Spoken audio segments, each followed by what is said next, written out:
Hello everyone, welcome to my YouTube channel. तो आज हमारी हरियाणा जी की क्लास नंबर 3 और आज की क्लास में हम हरियाणा की नदियों के बारे में पढ़ेंगे। तो चलिए शुरू करते हैं। हरियाणा की नदियाँ। हरियाणा की नदियों का वर्णन वामन पुराण में मिलता है और वामन पुराण की रचयिता महर्षि वेद व्यास जी थे और वामन पुराण की रचना संस्कृत भाषा में की गई है। उसके बाद है वामन पुराण में हरियाणा की 9 नदियों का उल्लेख मिलता है, जिनमें सबसे प्रमुख नदी थी सरस्वती। और यह एक सदानीरा नदी थी, यानी कि इसमें हमेशा जल का प्रवाह होता रहता था और जो अन्य सभी नदियाँ थी वो वर्षा पर निर्भर रहती थी। यानी कि यह एक 12मासी नदी थी और ये अन्य मौसमी नदियाँ थी। और उसके बाद है हरियाणा की नदी तंत्र को अपवा तंत्र भी कहा जाता है। तो हरियाणा का नदी तंत्र या अपवा तंत्र को 2 भागों में बांटा गया है, उत्तर हरियाणा का अपवा तंत्र और दक्षिण हरियाणा का अपवा तंत्र। उत्तर हरियाणा अपवा तंत्र की ये प्रमुख नदियां हैं: यमुना नदी, घग्गर नदी, मारकंडा नदी, टांगरी नदी, सरस्वती नदी, कौशल्या नदी, चेतांग नदी। और दक्षिण हरियाणा अपवा तंत्र की जो प्रमुख नदियाँ वो हैं साहिबी नदी, इंदौरी नदी, कृष्णावती, दोहन या दोहन नदी।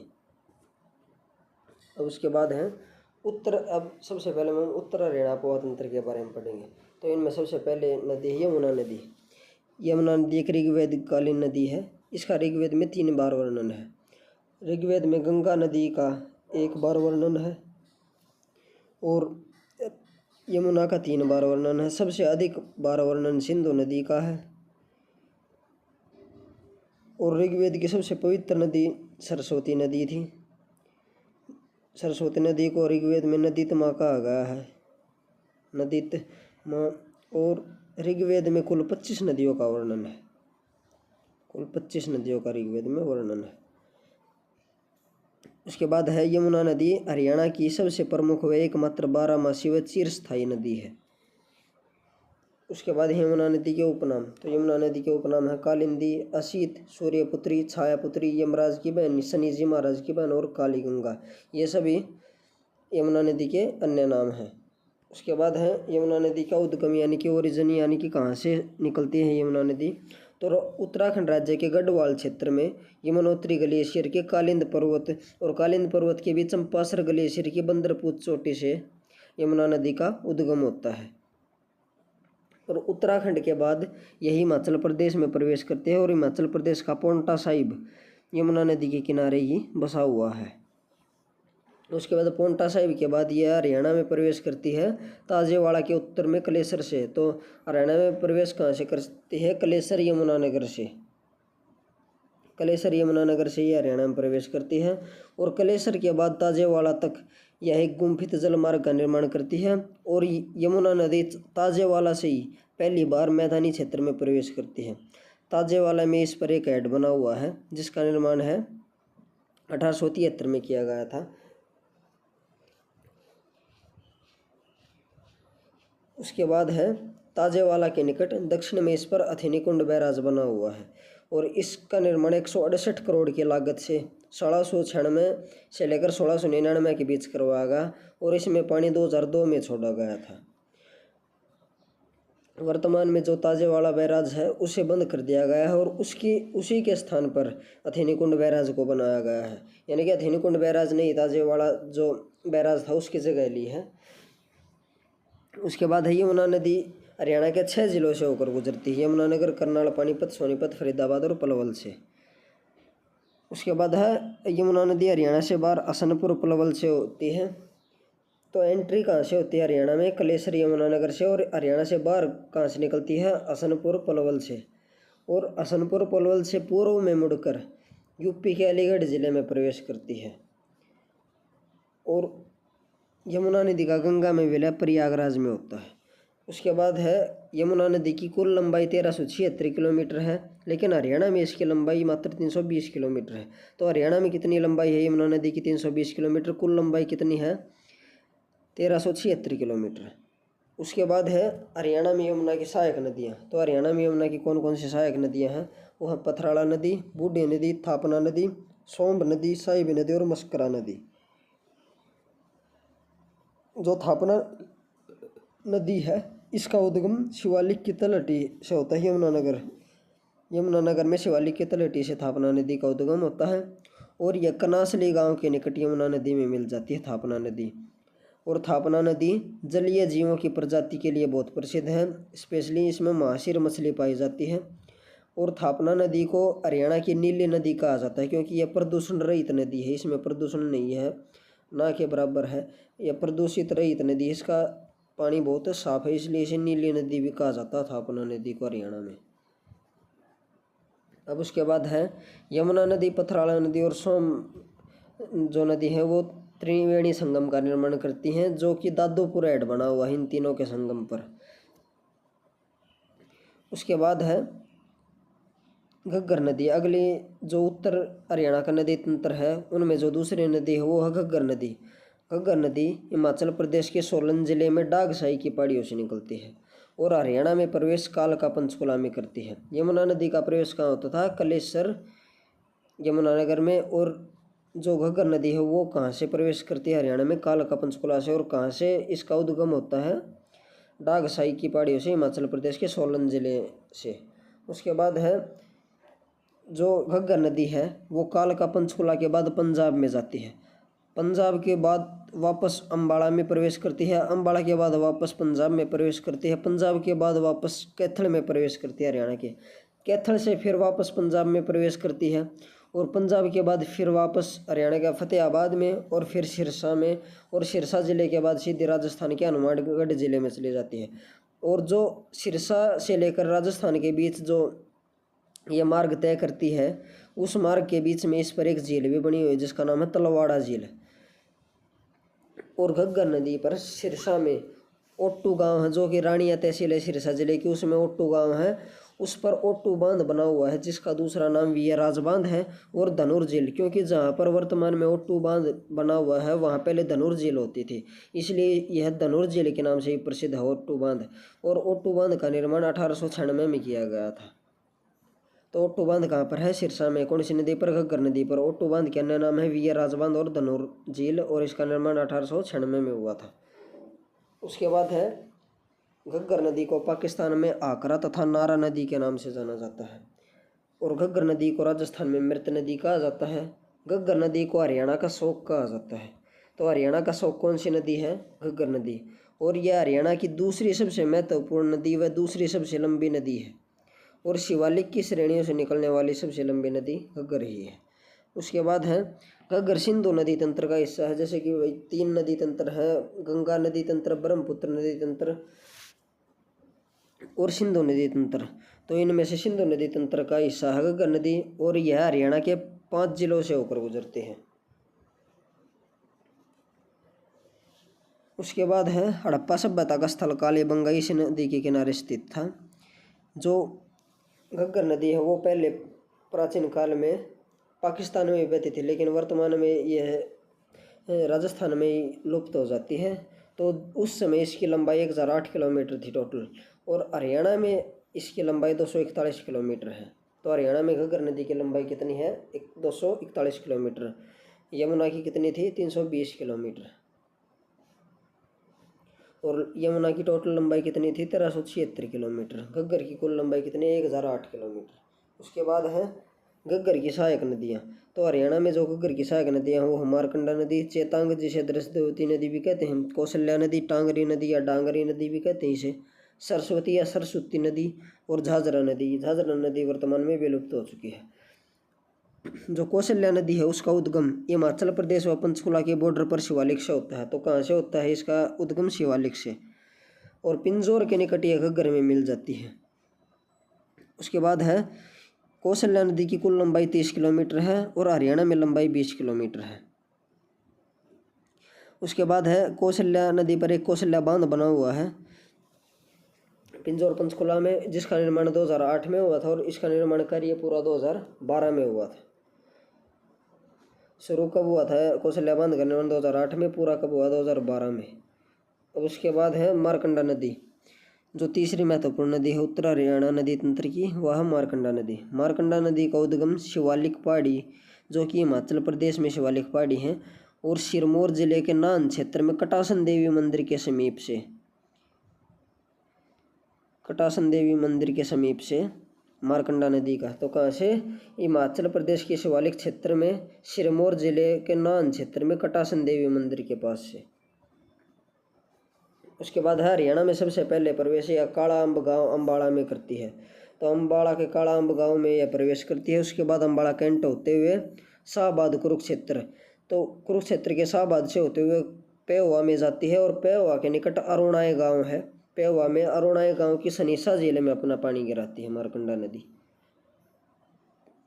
उसके बाद है मारकंडा नदी की कुल लंबाई 120 किलोमीटर है और हरियाणा में इसकी लंबाई 90 किलोमीटर है। और मारकंडा नदी पर जल बैराज बना हुआ है कुरुक्षेत्र में। तो कुरुक्षेत्र में कौन सा बैराज बना हुआ? मारकंडा नदी पर जल बैराज। और उसके बाद है मारकंडा नदी की सहायक नदी है रण नदी, बेगना नदी, नकटी नदी और टांगरी नदी। ये सभी मारकंडा की सहायक नदियाँ हैं। अब उसके बाद है टांगरी नदी। तो टांगरी नदी का उद्गम मोरनी की पहाड़ी पंचकुला से होता है और यह दक्षिण दिशा में मोलाना अम्बाड़ा के निकट छज्जू माजरा गांव में मारकंडा नदी में मिल जाती है। तो टांगरी नदी मारकंडा की सहायक नदी है। यह मारकंडा में कहाँ पर मिलती है? छज्जू माजरा में, जो कि मोलाना के निकट है। इसकी कुल लंबाई 70 किलोमीटर है। उसके बाद है टांगरी नदी की सहायक नदियाँ। तो टांगरी नदी की सहायक नदियाँ आमरी नदी, जिसे शहजादपुर वाली नदी भी कहते हैं, और जो आमरी नदी है उसकी भी सहायक नदी है एक ओमला नदी। दूसरी जो टांगरी नदी की सहायक नदी उसका नाम है बलियाड़ी नदी। और बलियाड़ी नदी का उद्गम मोरनी की पहाड़ी पंचकुला से होता है और इसका टांगरी नदी में विलय छज्जू माजरा, जो कि अम्बाड़ा मुलाना अम्बाड़ा के निकट है। मुलाना अम्बाड़ा में छज्जू माजरा गांव में इसका विलय टांगरी नदी में हो जाता है। कौन सी नदी का? बलियाड़ी नदी का। उसके बाद है सरस्वती नदी। सरस्वती नदी ऋग्वेद कालीन पवित्र नदी है। वर्तमान में ये विलुप्त हो चुकी है। इसका उद्गम भूगोलविदों के अनुसार तो अर्किदोन ग्लेशियर उत्तराखंड से है और ग्रंथों और पुराणों के अनुसार सिरमौर पहाड़ी हिमाचल प्रदेश से इसका उद्गम है। इसका उद्गम स्थल माना गया है। उसके बाद है हरियाणा में यह प्रवेश आदि बद्री यमुनानगर से करती थी और हरियाणा से बाहर यह पेहुआ कुरुक्षेत्र से निकलती थी। तो सरस्वती नदी सनीसा झील में, यानी कि अरुणाई गांव पेहुआ कुरुक्षेत्र, तो जो अरुणाई गांव है उसके अंदर है सनीसा झील। उससे टांगरी व मारकंडा का पानी उठाकर पटियाला पंजाब के सतराना गांव में घग्गर नदी में मिलती थी। तो सरस्वती नदी कौन कौन सी नदी का जल उठाती थी? टांगरी और मारकंडा कहाँ से? पेहुआ कुरुक्षेत्र से। सनीसा झील थी जो, उसमें से इन दोनों का पानी अपने साथ लेकर और पंजाब के सतराना गांव में घग्गर नदी में मिल जाती थी। अब उसके बाद है सरस्वती नदी को की पुनः खुदाई का कार्य। तो सरस्वती नदी को पुनर्जीवित करने के लिए या उसकी पुनः खुदाई का कार्य कहाँ से शुरू हुआ है? यमुनानगर के मुगलावाड़ी गांव से।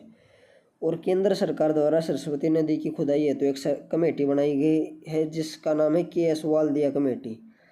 और उसके बाद 2015 में HSHDB का भी गठन किया गया, जिसकी फुल फॉर्म है Haryana Saraswati heritage development board. Haryana Saraswati heritage development board की स्थापना कब हुई? 2015 में। और HSHDB का मुख्यालय कहाँ पर है? पंचकुला में। तो HSHDB का मुख्यालय कहाँ पर है? पंचकुला में। फुल फॉर्म क्या है? Haryana Saraswati heritage development board. और सरस्वती नदी को पुनर्जीवित करने का श्रेय किसको दिया जाता है? दर्शन लाल जैन को, यानी कि सबसे अधिक मेहनत सरस्वती नदी को पुनर्जीवित करने में सबसे अधिक योगदान और सबसे अधिक अथक प्रयास दर्शन लाल जैन जी के हैं। उसके बाद है चेतांग या दर्शदेवती नदी, उत्तर हरियाणा नदी तंत्र की इम्पोर्टेंट नदी है। ये भी एक ऋग्वेदकालीन नदी है। सरस्वती नदी के समानांतर बहने वाली नदी थी यह, और भटनेर राजस्थान में यह सरस्वती नदी में इसका विलय होता था। तो सरस्वती नदी में यह कहाँ मिलती थी? भटनेर राजस्थान में। उसके बाद है शीशवाल संस्कृति, इसी नदी के किनारे बसी थी। तो शीशवाल संस्कृति कौन सी नदी के किनारे बसी थी? चेतांग, जिसे दर्शदेवती नदी भी कहा जाता है। और जो चेतांग नदी है उसकी सहायक नदी है राका या राक्षी नदी। और राका नदी का उद्गम है रादौर यमुनानगर से। तो राका या राक्षी नदी कहाँ से निकलती है? रादौर यमुनानगर से निकलती है।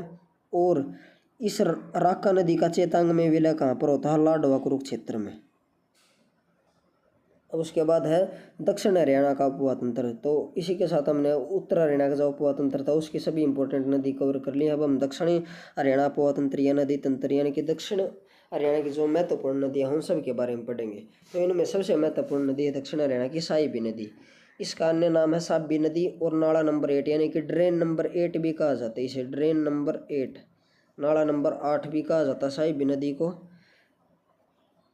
यह दक्षिण हरियाणा की सबसे महत्वपूर्ण व सबसे लंबी नदी है।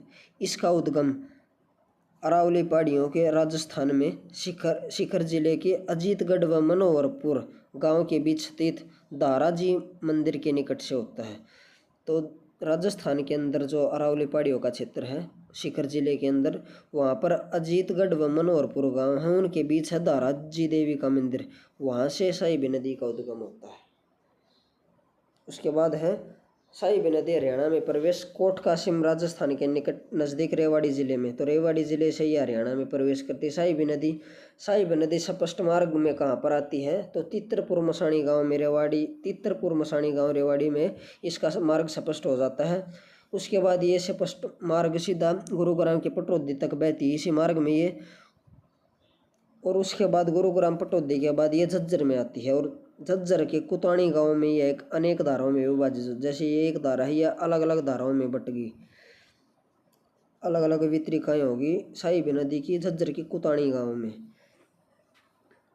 उसके बाद है ये अनेक धाराएं, यानी कि जो झज्जर के कुताणी गांव में जो अनेक धाराएं मिली थी वो वापस से एक धारा में परिवर्तित हो जाती हैं या सम्मिलित हो जाती हैं, एक धारा बन जाती है। उनके कौन से गांव में, सौंधी गांव, झज्जर के ही सौंधी गांव में। तो झज्जर जिले के कुताणी गांव में तो अनेक धाराओं में बटी थी, और झज्जर जिले के सौंधी गांव में ये वापस ये अनेक धाराएं एक नदी के रूप में परिवर्तित हो जाती हैं। और उसके बाद यह अंत में डासा बांध, जिसे नजफगढ़ झील भी कहा जाता है, इसमें अपना पानी गिराती है। उसके बाद हरियाणा में इसकी टोटल लंबाई 120 किलोमीटर है साहिबी नदी की।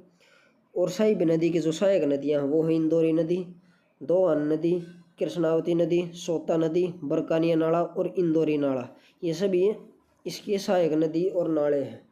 उसके बाद है कहा जाता है, पुराने समय में कहा जाता था कि प्राचीन समय में साहिबी नदी की सहायक नदियों की संख्या 100 से अधिक थी, इसलिए इसका नाम साबी नदी भी पड़ा। तो साहिबी नदी को साबी नदी क्यों कहा जाता है, क्योंकि प्राचीन समय में इसकी जो सहायक नदियाँ हैं उनकी संख्या 100 या 100 से अधिक थी। उसके बाद है इसे रेवाड़ी का वरदान कहा जाता है। तो रेवाड़ी का वरदान कौन सी नदी को कहा जाता है, साहिबी नदी को। और साहिबी नदी वैदिक काल में जगदरादी के नाम से भी जानी जाती थी। तो साहिबी नदी का वैदिक काल में नाम क्या था, जगदरादी। और कर्नल M.L. भार्गव के अनुसार साहिबी नदी प्राचीन काल में रसा नदी के नाम से भी जानी जाती थी। तो वैदिक काल में इसे जगदरादी कहते थे। M.L. भार्गव ने इसे रसा नदी कहा, जो कर्नल M.L. भार्गव उन्होंने इसे रसा नदी कहा है। इसकी 100 से अधिक सहायक नदियों के कारण इसका नाम साहिब भी पड़ा, और इसे रेवाड़ी का वरदान भी कहा जाता है। अब दूसरी जो महत्वपूर्ण नदी है दक्षिण हरियाणा उपवा तंत्र की, वो है इंदौरी नदी। यह साहिबी की सबसे लंबी व महत्वपूर्ण सहायक नदी है। तो जो साहिबी नदी है उसकी सबसे महत्वपूर्ण सहायक नदी कौन सी है, इंदौरी नदी। इसका उद्गम कहाँ पर होता है, इंदौर दुर्ग मेवात पहाड़ी। तो जो मेवात जिले में मेवाती पहाड़ी होने इंदौरी पहाड़ी भी कहा जाता है, तो वहाँ पर है इंदौर दुर्ग, वहाँ से इंदौरी पहाड़ियों से इसका उद्गम होता है मेवात में, मेवात जिले से। और यहाँ से निकलने के बाद ही यह 2 धाराओं में विभाजित हो जाती है। एक जलधारा कोट कासिम के निकट साहिबी में विलय हो जाता है, और दूसरी जलधारा पटौदी गुरुग्राम में साहिबी में मिल जाती है। तो एक जलधारा तो कोट कासिम राजस्थान के निकट मिलती है साहिबी नदी में, दूसरी जलधारा पटौदी गुरुग्राम के निकट मिलती है। अब उसके बाद है इंदौरी नदी का पुराना नाम अंशुमती या असुमती नदी था। तो कहीं पर अंशुमती लिख रखा, कहीं पर असुमती लिख रखा हुआ है, ये दोनों इसके पुराने नाम थे। अब तीसरी जो महत्वपूर्ण नदी है दक्षिण हरियाणा की, वो है कृष्णावती नदी, जिसे कसावती नदी भी या कसौती नदी भी कहा जाता है, कृष्णावती नदी को। इसका उद्गम राजस्थान के राजसमंद जिले में दरीबा तांबे की खानों के पास अरावली रेंज से। तो कहाँ से निकलते हैं ये, राजस्थान में अरावली पर्वत श्रेणी से कृष्णावती नदी निकलती है, जिसका दूसरा नाम कसावती नदी और कसौती नदी भी है। हरियाणा में प्रवेश महेंद्रगढ़ जिले में। तो कृष्णावती नदी कहाँ पर प्रवेश करती है, महेंद्रगढ़ जिले में, और वर्तमान में ये विलुप्त हो चुकी है। उसके बाद है चुचकवास, निमराना, झज्जर, रेवाड़ी के क्षेत्रों में ये सिंचाई का काम करती थी जब ये प्रवाहित होती थे। वर्तमान में तो ये विलुप्त हो चुकी है और यह साहिबी नदी की सहायक नदी होती थी। अब चौथी जो नदी है वो है दोयन नदी, जिसे वधूसरा नदी भी कहते हैं। तो दोयन या वधूसरा नदी है, इसका उद्गम नीम का थाना राजस्थान के समीप मंडोली गांव से होता है। तो वधूसरा या दोयन नदी का उद्गम कहाँ से होता है? नीम का थाना राजस्थान के समीप मंडोली गांव से। उसके बाद है ग्रंथों और पुराणों के अनुसार इसका उद्गम भृगु ऋषि की पत्नी पोलिमा के नेत्रों से निकलने वाले आंसुओं से हुआ है। जो दोयन नदी है या वधूसरा नदी, इसकी राजस्थान में लंबाई 29 किलोमीटर है और महेंद्रगढ़ जिले में 50 किलोमीटर बहने के बाद यह विलुप्त हो जाती है। तो यह महेंद्रगढ़ जिले में ही विलुप्त हो जाती है और यह साहिबी नदी की सहायक नदी है। उसके बाद है नदियों के ऊपर बने बांध व बैराज। तो सबसे पहले अनंगपुर बांध, यह अनंगपुर गांव फरीदाबाद में बना हुआ है। इसका निर्माण 8वीं सदी में तोमर शासक अनंगपाल तोमर या अनंगपाल प्रथम के द्वारा करवाया गया था और यह हरियाणा का एकमात्र व सबसे पुराना गुरुत्व बांध, जिसे ग्रेविटी डैम कहते हैं इंग्लिश में, है, जो कि हाइड्रोलिक इंजीनियरिंग पर आधारित है। उसके बाद है ताजेवाला बांध। ताजेवाला बांध 1873 में बना था ताजेवाला गांव में। 1873 में निर्मित ताजेवाला बांध को वर्ष 2002 में हथेनीकुंड बैराज के परिचालन के उपरांत सेवा मुक्त कर दिया गया है। यानी कि ये बहुत पुराना हो चुका था, इसलिए इसके स्थान पर अब हथेनीकुंड बैराज बनाया गया है यमुनानगर में और इसे बंद कर दिया गया। इसका उद्देश्य था, सेवा मुक्त होने से पहले लगभग 130 वर्षों तक इसने पूर्वी तथा पश्चिमी यमुना नहर हैं जो उनके माध्यम से हरियाणा और उत्तर प्रदेश में सिंचाई की सुविधा दी है और दिल्ली में जल आपूर्ति की है। उसके बाद है हथेनीकुंड बैराज। तो यह ताजेवाला बैराज की इसने जगह ली है और यमुना नदी पर बना हुआ है यमुनानगर जिले में।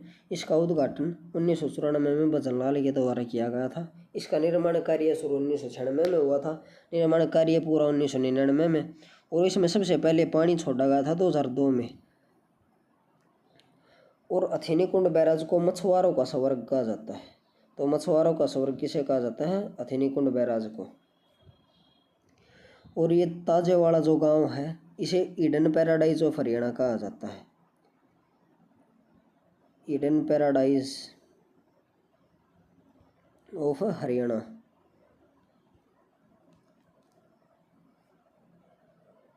अब उसके बाद है लाल टोपी बांध। लाल टोपी बांध यमुना नदी पर है यमुनानगर जिले में। उसके बाद है पथराड़ा बैराज, जिसे दादूपुर बैराज भी कहते हैं या चैक बांध भी कहा जाता है। यह यमुना नदी की सहायक नदी सोम्ब नदी पर बना हुआ है और इसका निर्माण कार्य शुरू 1875 में हुआ था, निर्माण कार्य पूरा 1876 में हुआ इसका। और वर्ष 1970 में दादूपुर बैराज पर जल विद्युत परियोजना शुरू की गई है। तो जो ये दादूपुर हेड है या पथराड़ा बैराज है या चैक बांध भी कहते हैं इसे, जो कि सोम नदी पर बना हुआ है, इस पर जल विद्युत परियोजना कब शुरू हुई? 1970 में। निर्माण कार्य इसका कब शुरू हुआ था? 1875 में, बना कभी 1876 में। उसके बाद है कौशल्या बांध, जिसे कोसांग बांध भी कहा जाता है। यह पिंजौर पंचकुला में है, कौशल्या नदी पर बना हुआ है। इसका निर्माण कार्य शुरू 2008 में हुआ था, इसका निर्माण कार्य पूरा 2012 में हुआ। इसकी लागत 217 करोड़ रुपए आई है इसको बनाने में जो खर्चा लगा है कौशल्या बांध को। और इस कौशल्या बांध का उद्देश्य इस क्षेत्र में बाढ़ पर नियंत्रण करना तथा पंचकुला शहर के लिए पेयजल की व्यवस्था सुनिश्चित करना था। उसके बाद है gerbera barrage. Gerbera barrage Markanda नदी पर बना हुआ कुरुक्षेत्र में। कृष्णा बांध घग्गर नदी पर बना हुआ कुरुक्षेत्र में। पल्ला बैराज यमुना नदी पर बना हुआ फरीदाबाद में। उसके बाद है ओट्टू बांध, जिसे वीराज बांध भी कहा जाता है और इसे धनुर झील भी कहा जाता है। यह घग्गर नदी पर है, सिरसा जिले में। इसका निर्माण 1896 में हुआ था। यह धनुर झील के नाम से भी प्रसिद्ध है। और 2002 में यहाँ पर चौधरी देवीलाल के नाम पर एक पर्यटन स्थल का भी निर्माण किया गया है। अब उसके बाद अगला बांध है मसानी बांध, जो कि साहिबी नदी पर बना हुआ है रेवाड़ी में। तो रेवाड़ी में जो साहिबी नदी है उस पर कौन सा बांध है? मसानी बांध, जिसका निर्माण 1979 में शुरू हुआ था और निर्माण कार्य पूरा कब हुआ? 1989 में, यानी कि 10 साल के इसको बनने में लगे थे। और तत्कालीन जो उस समय हमारे प्रधानमंत्री थे मोरारजी देसाई, उन्हीं के अथक प्रयासों के कारण ये बांध बना था। अब उसके बाद हम भविष्य में शिवालिक क्षेत्र में घग्गर नदी पर बनाए जाने वाले बांध, तो भविष्य में जो घग्गर नदी पर बांध बनाए जाएंगे वो छमला बांध, दगराना बांध और दीवान वाला बांध। दगराना बांध को डांगराना बांध और दंगराना बांध भी कहा जाता है। उसके बाद भविष्य में यमुना व यमुना की सहायक नदियों पर बनने वाले बांध है लखवार बांध, किसाऊ बांध और रेणुका बांध। लखवार बांध तो यमुना नदी पर बनेगा, किसाऊ बांध यमुना नदी की सहायक नदी टॉन्स नदी पर बनेगा, और रेणुका बांध यह भी यमुना नदी की सहायक नदी गिरी नदी पर बनाया जाएगा। और इसी के साथ ये टॉपिक खत्म होता है। अगर आपको वीडियो अच्छी लगी हो तो वीडियो को लाइक एंड शेयर करें तथा चैनल को सब्सक्राइब करें। Thank you.